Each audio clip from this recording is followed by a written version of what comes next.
Area. So this is one of our strengths which we should capitalize and leverage on in developing the Greater Bay Area. Second is, of course, our financial center that will be able to offer the financial services, the raising of capital, issuing of bonds to the Greater Bay Area mainland city enterprises. Third is, of course, our connectivity, that we can connect the Greater Bay Area to the rest of the world. That's why in the last 2 years, major overseas promotional campaigns of the Greater Bay Area are led by Hong Kong because of our ETOs abroad. We have been to Paris last June, to Tokyo this April, and are planning to go to Australia early next year.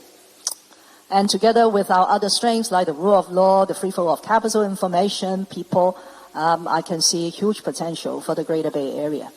In the last 4 or 5 months, of course, we are sort of coping with a lot of unprecedented circumstances. But I can tell you that our work on the Greater Bay Area actually has not been significantly hampered. We are still talking to Guangdong. Governor Ma Xingrui was jokingly telling people that I still met him once every month on different occasions to talk about the Greater Bay Area.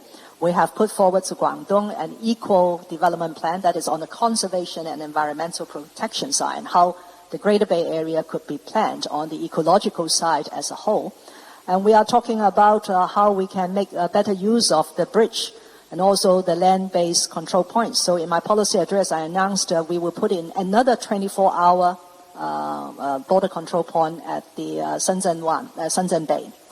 So with the opening of the 7th control point in Lianpang, Xiangyangwei, early next year, we will be seeing even more easy access between Hong Kong and the Greater Bay Area that will facilitate the flow of people and goods. So in a nutshell, please bear in mind that we still have a lot of opportunities, and don't lose confidence, because the central government has time and again reiterated its support for Hong Kong, and we will continue to do our part to strengthen our own policies and capacity in order to better tap those available opportunities. Thank you very much.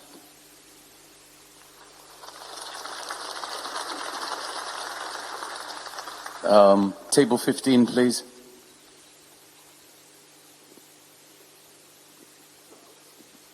Hello, Madam Carrie Lam. I'm Joe Choi, 34 years old entrepreneur. I'm a retailer.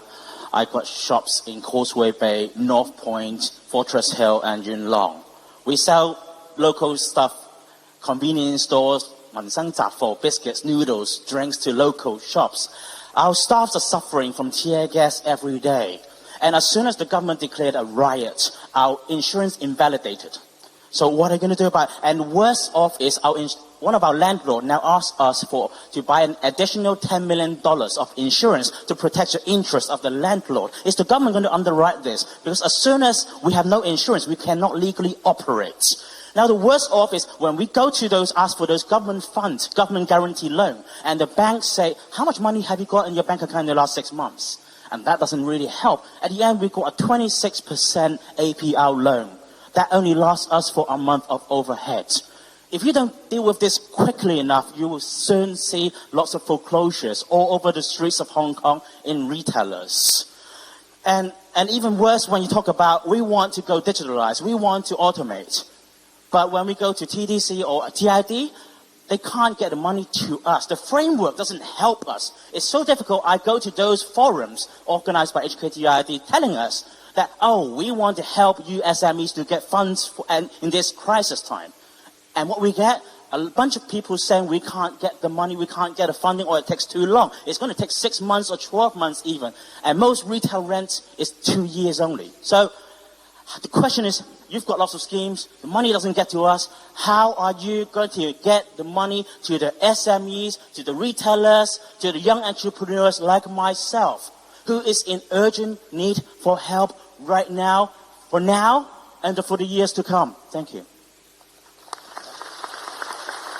Well, thank you very much. Let me assure you that we are with you at this very difficult time. As far as the issue of insurance, in fact, one of these chain business wrote to us about the problem of insurance, and I have asked Secretary for Financial Services and Treasury to examine it to see what special measures we could put in place. Because when we said that we are facing some unprecedented circumstances, these do warrant exceptional measures.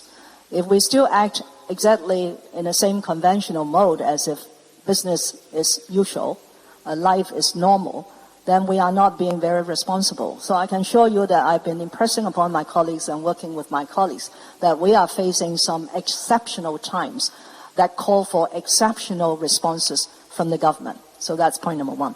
Point number two, especially about the many funding schemes for the SMEs, Secretary for Commerce and Economic Development has actually taken several proactive steps to try to bring all these funds together, not only under his bureau, but also under Nick Yang's bureau, because some of those come under promotion of technology, automation, digitalization, some under Commerce and Economic Development.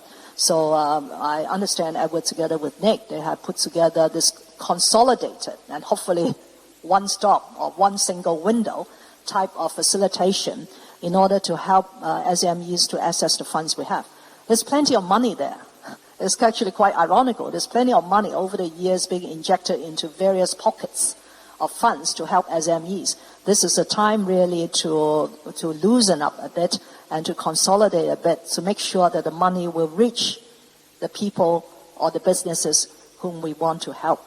If you find that the things that we have put in place are not good enough, Edward, Nick, all of us need to work harder in order to make sure that the money that we want to put to the target enterprises will reach them as soon as possible. For example, many of the schemes run on the basis of reimbursement. In other words, the successful applicant has to spend his or her own money, come back with invoices, then we pay. I think we have already changed that, whether on Nick's front or Edward's front, that we are happy to advance by installment or by whatnot, advance the money so as to ease the cash flow of the SMEs. So again, let us know specifically the problems. You have described some. We'll go back to see what has gone differently to the extent that our original intention has not been fully met, and see what we could improve. We're certainly looking for improvements every day in order to overcome this crisis together. So let's join hands to solve some of these problems. Okay? Thank you. One more question, I think in the interest of time. Table 46, please.